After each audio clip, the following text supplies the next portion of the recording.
السلام عليكم ورحمة الله. يا رب إن شاء الله تكونوا بأحسن صحة وأحسن حال وانتوا بتسمعوني النهاردة. فيديو النهاردة هعمل فيه إن شاء الله الزبادي البيتي. بجد يا جماعة اللي ما عملش الزبادي في البيت فايته كتير. هنعمله من غير فرن ومن غير مكنة الزبادي، طبعا دي ما عادلهاش أي لازمة في حياتنا. يعني اللي عنده مكنة زبادي دلوقتي يعينها وتعالى أقولك على أسهل طريقة تعملي بيها الزبادي البيتي من غير ما يفصل منك ولا يعمل شرش، وأقولك إزاي ينجح معاكي وإزاي يفشل لا قدر الله. اول حاجه خدعوك فقالوا ان الزبادي ما تتعملش باللبن المتلج. ده لبن طلع من الفريزر اهو متلج. لازم اللبن يكون حليب، ما ينفعش يتعمل بلبن بودره، ده اول حاجه. ده لبن متلج عادي وسبته على النار لحد ما على نار هاديه جدا، وكل شويه اقلب لحد ما فك وبدا يغلي وبدا ما دخل في مرحله الغليان بقلب. طبعا عشان التقليب واللبن في مرحله الغليان بيموت البكتيريا بسرعه. غلي اللبن معايا اهو وطالع من الفريزر ومتلج، ومش لازم نجيبه من عند اللبان فريش خالص. تمام، دي اول حاجة، ان مش مهم خالص لو عندك اللبن متلج طلعيه واعملي منه الزبادي. بعد ما غليت اللبن وخلاص قعدت اقلب فيه عشان البكتيريا فيه تموت بسرعة، سبته بقى على الرخامة لحد ما بدأ يبقى دافي. اللبن دافي مش بارد، يا دوب بس إيه باحط إيدِك على الحل، يعني باحط إيدي كده على الحلة من برّه، إيدي مستحملة الحرارة، لكن مش يعني باحط إيدي حوالي 30 ثانية، إيدي ما أحسش بلسعة الحلة أو الكسرولة، بيبقى دافي زي رضعة البيبي كده بالضبط. أخدت زبدية مُعلبة، الزبدية المُعلبة بالضبط عبارة عن معلقتين، حطيتهم في كسرولة تانية برّه أو في حلة برّه، عشان أنا عايزة أعمل الزبادي بتاعتي كريمي جدًا زي ما شفتوه كده معايا في أول الفيديو، كريمي وما فيهوش كُتل أو كلاكيع أو يعمل مني شِرش. طبعًا لو هتعملي الزبادي كامل الدسم، هتاخدي القشطة بتاعة الحليب بعد ما يبرد وتقلبيها برضه مع الزبدية اللي هنخمّر بيها الزبادي. يعني هي الزبدية دلوقتي اللي هاخمّر بيها الزبادي، هاخد عليها كمان حبّة شوية من اللبن بالقشطة. لو عايزة تعملي زبادي خالي الدسم، هتشيلي القشطة بتاعة الحليب بتاعِك في علبة أو في كيس في الفريزر تستغليها في حاجة تانية. يبقى إحنا جبنا الزبدية المُعلبة، ممكن تستخدمي زبادي بلدي عادي جدًا تخمّري بيها الزبادي اللي هتعمليها، أو زبدية مُعلبة مش لازم البلدي. حطيت الزبدية وحطيت عليها حوالي نُص كوباية من الحليب الدافي اللي أنا غليته معاكم، وبعدين قلبتها بالمضرب السلك، ولا خلاط بقى ولا هاند بلندر ولا حاجة، دوبي بالمضرب السلك أو بالشوكة عندِك لحد ما تحسي إن ما عادش فيه تكتلات والخليط كله بقى ناعم.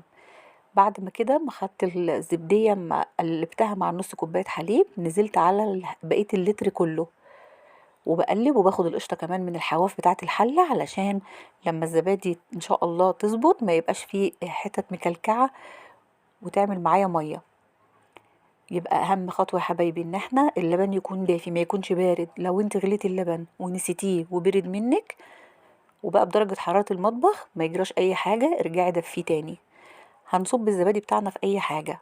أنا عندي البولات الحلوة القمر دي بغطا بس عادي، يعني ممكن تستخدمي الكوبايات بتاعة القهوة أو المجات بتاعة الشاي أو أي حاجة عندِك، أو بولات المهلبية أو بولات الرز واللبن، أي حاجة عندِك هتعملي فيها. فأنا هاصُب النهارده الزبادي بتاعتي في البولات دي،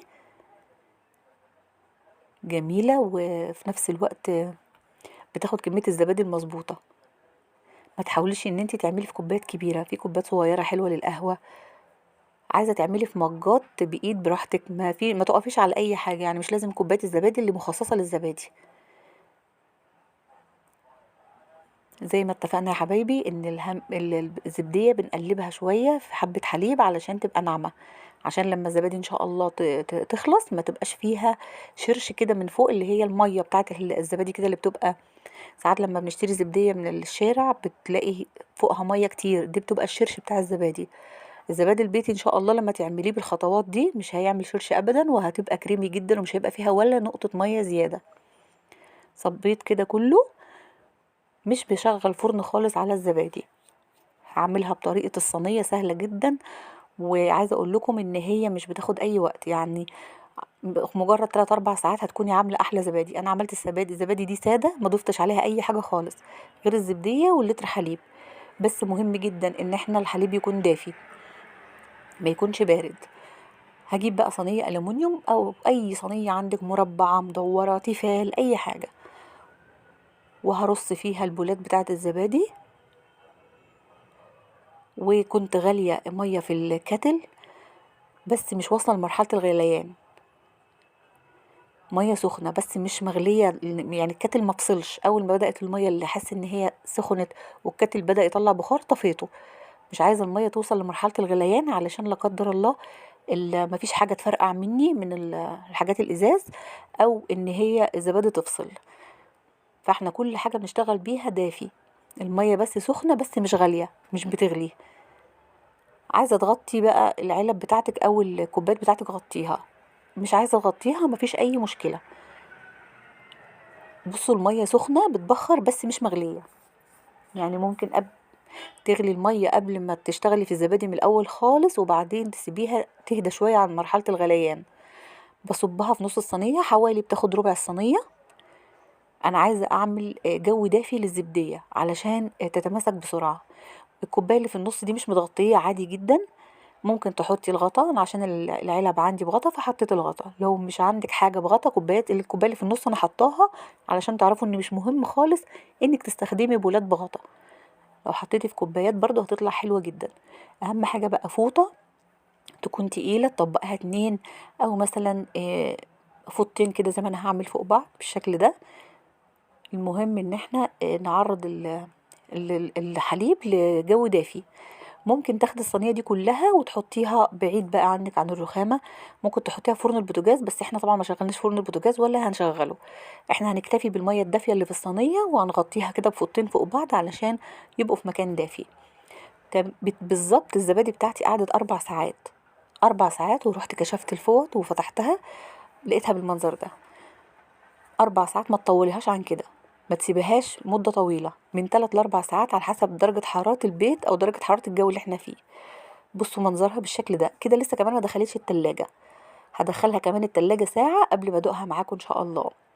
بس هي كده لسه مخرجاها من الصينية. عايزه اوريكم ان هي ولا فيها ولا نقطة مية، عشان احنا الحليب بتاعنا كان الدفى بتاعه مظبوط. وكانت الحمد لله قلبنا الزبديه كويس لما بقت ناعمه، عشان كده الزبادي طالعه معانا ناعمه ما فيهاش اي شرشه، اللي هي بتاعه الحليب اللي بتبقى عايمه فوق على الزبديه. فكده تعرفي ان الزبديه بتاعتك ان شاء الله ناجحه مليون في الميه.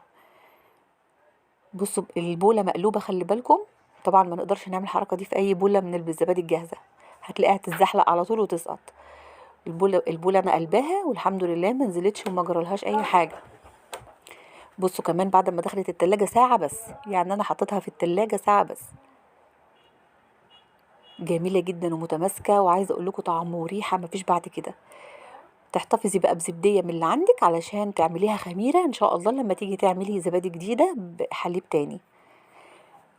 اللي ما عملش الزبادي البيتي يا جماعة بصراحة فايته كتير. جربوها، سهلة وبسيطة، ولا محتاجة مكنة زبادي، ولا ان انت هتشغلي فرن بوتاجاز ولا حاجة. هي كلها بولة وهتحطيها البولات بتاعتك او الكوبايات بتاعتك، وهتحطيها في الصينية والمية تكون سخنة. ودي كمان الكوبايه بتاعه القهوه انا حباها قوي بصراحه. الكوبايه الصغيره بتاعه القهوه دي في الزبادي عسل جدا وطعمها روعه. لو دقتوها مش هتشتروا زبادي تاني. مكلفين وجايبين لبن حلو وجايبين زبديه معلبه، بس مهما اقول لكم برضو اوفر برضو من الجاهز وانضف بكتير. ركزوا على انضف بكتير دي، خصوصا في الايام اللي احنا فيها دي ان كل حاجه بقت مش مظبوطه. فنحاول نعمل اللي احنا على الحاجه في بيتنا. وكل عام وحضراتكم بخير. احلى حاجه هتنفعنا في رمضان الزبادي عشان يبقى صيام بدون عطش. اتمنى يكون ان شاء الله الفيديو عجبكم. ما تنسوش تدعموني بلايك وشير وسبسكرايب للقناه، واشوفكم ان شاء الله في فيديوهات تانية في حفظ الله.